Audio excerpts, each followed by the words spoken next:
Hello everyone, this is Seema and welcome back to my YouTube channel Maths Learning by Seema.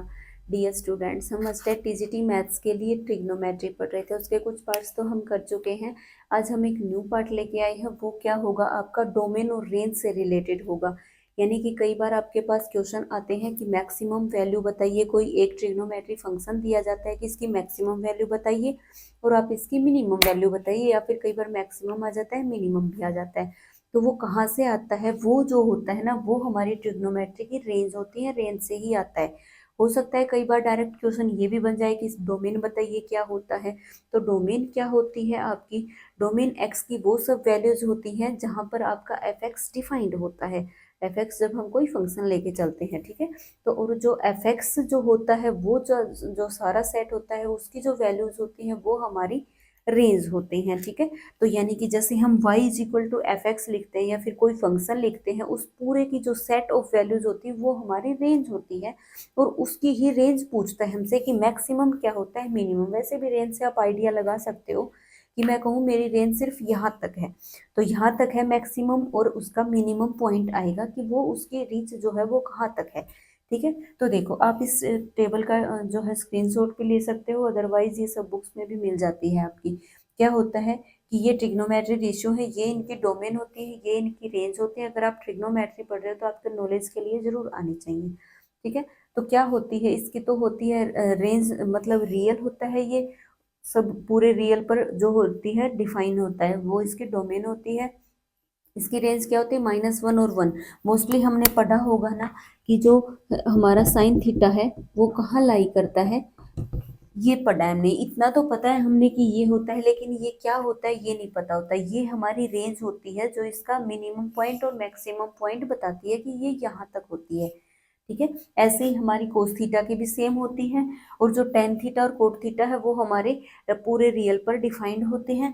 उसके अलावा secant और cosecant, secant किसका उल्टा होता है, कोस का उल्टा होता है। और कोस कहाँ डिफाइंड होता है, -1 और 1 के ऊपर, पूरे के ऊपर वो डिफाइंड होता है। लेकिन वो कह रहा है कि जो -1 और 1 के बीच के जो पॉइंट है ना उनको हटा दो, उनके अलावा हर जगह आपका सीकेंट डिफाइंड होगा। क्यों, क्योंकि जो सीकेंट होता है ना, क्या होता है, 1/cos थीटा, ठीक है। कोस थीटा के अब जहां पर वो डिफाइंड हो रहे वो पॉइंट तो हमें हटाने पड़ेंगे, ये इसके जो बीच के पॉइंट है ना वो हम हटा देंगे, ठीक है। ऐसे ही इसमें आएगा। और ये जो हमारी रेंज होती है ये कहाँ से आई है ये बता देती हूँ मैं आपको। आपको पता होगा कि अगर मैं कहूँ sine x is equal to zero, sine x is equal to zero, तो एक्स जो है ना वो हमारा क्या होता है, एन पाई होता है, और एन हमारा बिलोंग करता है इंटीजर से, ठीक है। और जो हमारा कोस जीरो होता है, कोस एक्स जीरो कब होता है, x is equal to 2n+1, और यहाँ आ जाएगा π/2, एन बिलोंग्स करेगा हमारा जेड से, और टेन जो होता है वो भी हमारा एन पाई से होता है, ठीक है। तो ये क्या है, टेन थीटा। टेन थीटा को क्या लिखेंगे, साइन, और डिवाइड में लिखेंगे कोस।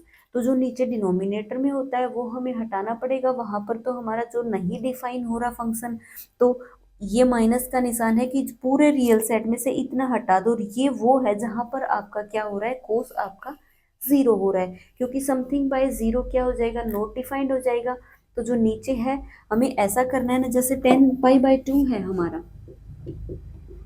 10π/2 है, ये नॉट डिफाइंड हो रहा है, मतलब क्या है, समथिंग, और डिवाइड में क्या है आपका जीरो है। अगर मैं इस जीरो को ही हटा दूं कि नीचे से ये पॉइंट हटा दो जहां पे जीरो नहीं है, तो वो नॉट डिफाइंड की सिचुएशन नहीं आएगी, इसलिए ये हटा देते हैं।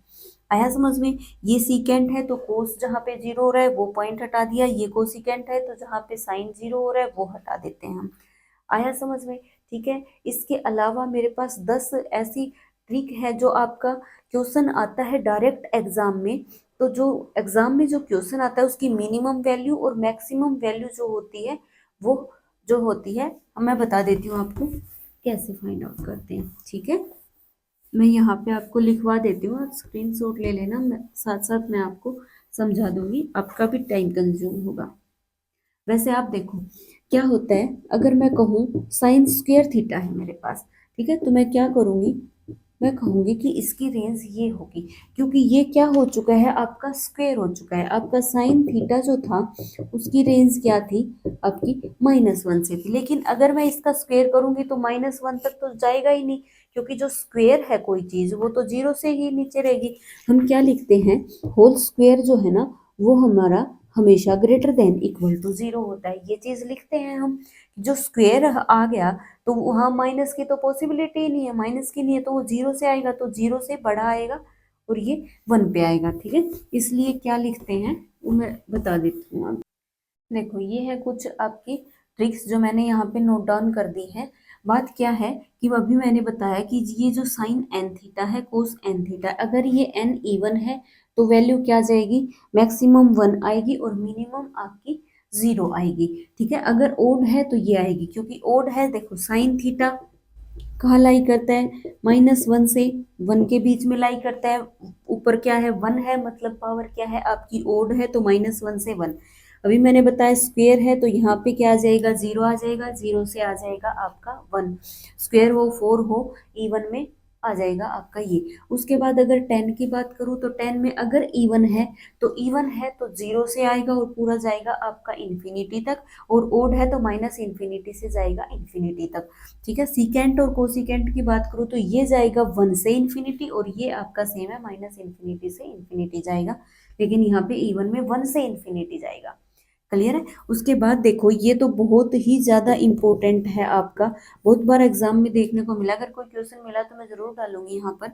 ए sine theta plus minus B cos theta अगर है तो इसका जो मिनिमम होता है, यहाँ जो वैल्यू होती है ए और बी की, मैक्सिमम करेंगे ए स्क्वायर प्लस बी स्क्वायर और स्क्वायर अंडर द रूट, और ये आ जाएगा आपका माइनस में आ जाएगा। ठीक है, अभी मेरे पास क्वेश्चन पेपर है 2020 का, उसमें देखो एक क्वेश्चन आया हुआ है। इनका आप स्क्रीनशॉट लेना चाहो तो ले सकते हो, और भी हैं 5-6, वो और लिखवा दूंगी मैं आपको। देखो क्वेश्चन आया हुआ है, देखो स्क्रीन पे, कि ए जो है ना वो हमारा क्या है, cos square theta plus sign 4 theta. कई बार डायरेक्ट भी एग्जाम में क्वेश्चन आ जाते हैं, कई बार हम ऐसे भी क्वेश्चन आ जाते हैं, तो थोड़ा सा हमें सोल्व करना पड़ता है। For all values of theta, तो ए की वैल्यू पूछ रहा है वो आपसे, क्या आ जाएगा, देखो कोस स्क्वायर थीटा। अब हमें स्क्वेयरिंग की भी पता है, हम क्यों ना इसको स्क्वेयर कर ले, वैसे तो हमें 4 में भी पता है, सेम ही आएगी। यहाँ क्या आ जाएगा, साइन स्क्वेयर थीटा को, इसको थोड़ा सा छोटा बनाने की कोशिश करते हैं, ये आ गया। उसके बाद क्या करेंगे, कोस स्क्वेयर थीटा और प्लस में साइन स्क्वेयर थीटा, और फिर क्या है आपका, उसका भी स्क्वेयर है, तो यहाँ कर देंगे हम, क्या करेंगे, साइन स्क्वेयर थीटा को कर देंगे 1 माइनस का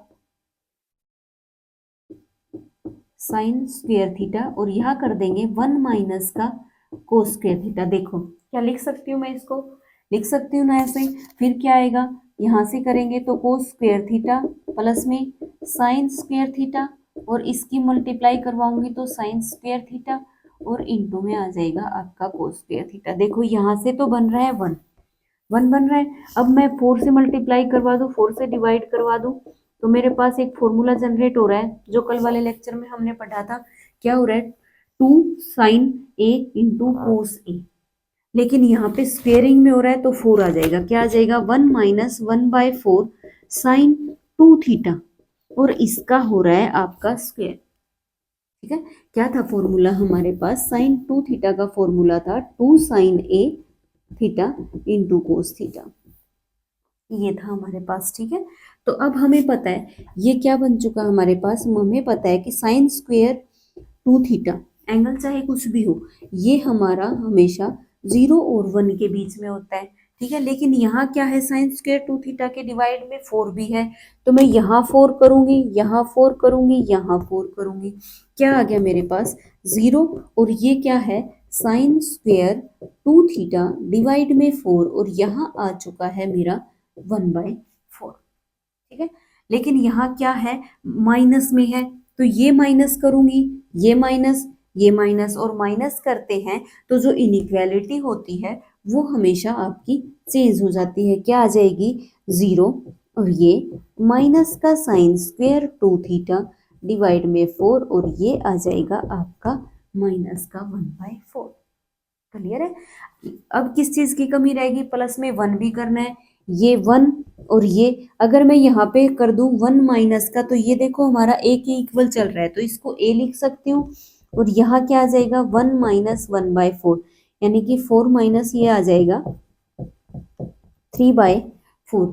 ये होगा आपका आंसर। अब चेक करो, देखो आंसर पहला ही है, ये इस साइड इस टाइप से दिया हुआ है आपका 3/4 इनइक्वालिटी। और ये देखो, है ना इजी। ठीक है, इसका हमारे पास यूज होना था। ठीक है, और थोड़ा सा हमें ये छोटा बना के लिखना था। ठीक है, तो इस टाइप से आपके क्वेश्चन आते हैं एग्जाम में। उसके अलावा और भी देखो आप, वा देती हूँ 1 मिनट। तो ये है आपकी बची हुई कुछ शॉर्ट ट्रिक्स। देखो, a cos square theta plus b sine square theta important है। ये आपका एग्जाम में क्वेश्चन आया हुआ है, लास्ट ईयर ही आपके एग्जाम में क्वेश्चन आया था। क्या था क्वेश्चन कि 3 sine square theta plus 4 cos square theta.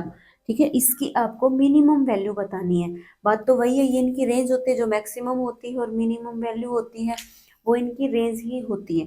तो ये मिनिमम वैल्यू बता रहा है। ये क्या कह रहा है आपसे, देखो मैं इसको देख के ना इतना पजल नहीं हो रहा है, ये सिर्फ एक छोटी सी चीज है जो ऐसे लिखी हुई है। क्या है, अगर आपके पास a बड़ा है, अगर आपके पास a बड़ा है तो मैक्सिमम वैल्यू क्या होगी आपकी a होगी। अगर आपके पास b छोटा है, क्या है आपके पास, सॉरी b बड़ा है, यहाँ क्या है, अगर b बड़ा है तो मैक्सिमम वैल्यू b होगी। मिनिमम की बात पूछ रहा है तो क्या आएगा, अगर आपके पास मिनिमम a है, छोटा a है तो मिनिमम a होगा, अगर छोटा b है तो मिनिमम b होगा। यानी कि कहने का मतलब क्या है, सिर्फ आपको बड़ा और छोटा देखना है। यहाँ पर बड़ा तो है 4, तो 4 हो जाएगा मैक्सिमम, 3 क्या हो जाएगा आपका मिनिमम। बिल्कुल सिंपल है, आया समझ में। ठीक है, ये है a cos square theta plus b secant square theta. ये देखो ध्यान से देखो, कोस और कोस का उल्टा क्या होता है आपका सीकेंट, साइन और साइन का उल्टा कोसिकेंट, और ये दोनों बिल्कुल इक्वल है, एक जैसे हैं। उसके बाद ए कोट स्क्वायर और टेन, ये एक दूसरे के रिवर्स हैं। ये तो ये तीन जो हैं ये भी आपके इंपॉर्टेंट है। इसके ऊपर आपका पीजीटी में क्वेश्चन आया हुआ है। किसमें आया हुआ है, पीजीटी में आपका क्वेश्चन आया हुआ है। अगर मुझे मिला तो मैं यहाँ डालूंगी, आप निकाल के देखना उसका आंसर। ठीक है, तो ये क्या आ जाएगा, देखो इसमें क्या है, इन तीनों में एक चीज कॉमन है कि मैक्सिमम जो वैल्यू होगी वो इन्फिनिटी होगी, तो याद करने की आपको जरूरत नहीं है। अब बात आती है मिनिमम की। मिनिमम में ये है कि अगर आपका ए बड़ा है तो आप इस टाइप से लिखोगे, अगर ए छोटा है तो आप इस टाइप से लिखोगे, ए हमेशा कोस के साथ आएगा। ठीक है, वैसे ही यहाँ अगर आपका ए बड़ा है तो वो, और ए अगर छोटा है तो आपका आएगा ये, ए हमेशा साइन के साथ आएगा। ठीक है, उसके बाद ये दोनों बिल्कुल एक जैसे हैं। उसके बाद आता है ये ए कोट स्क्वायर थीटा और बी टेन स्क्वायर थीटा। तो मैक्सिमम तो आएगा आपका इंफिनिटी, और मिनिमम आएगा जो आपका ये यहाँ दे रखा है वही है। देखो आपके ये जो है ना, ये सारे आपके एग्जाम में आए हुए हैं, तो इन दो को स्किप करके मत जाना, क्योंकि ये दोनों बिल्कुल सेम है, सीकेंट कोस कोसिकेंट कोसिकेंट और सीकेंट। यहाँ पावर 2 में है, यहाँ आपके 1 में है। क्या आएगा, जो यहाँ था a प्लस बी, यहाँ 1 था तो अंदर भी क्या था आपका 1। यहाँ 2 है तो a की कितना आएगा, रिवर्स में आ जाएगा 1/2, b की कितना आ जाएगा 1/2। यहाँ 3/2 है तो 2/3, और 2/3 सिर्फ और सिर्फ मिनिमम वैल्यू होगी, मैक्सिमम नहीं होगी। तो ये थी आपकी कुछ ट्रिक्स। मेरे ख्याल से इनको याद करना इतना मुश्किल है नहीं, और एग्जाम में डायरेक्ट क्वेश्चन बन के आता है, तो आपके लिए तो हेल्पफुल होनी चाहिए। अगर वीडियो आपको हेल्पफुल लगी हो तो लाइक करना, शेयर करना और चैनल को सब्सक्राइब करना। मिलते हैं एक नई शॉर्ट ट्रिक्स के साथ जो स्टेट टीजीटी मैथ्स में आपको बहुत ही ज़्यादा हेल्पफुल रहने वाली है। Thank you.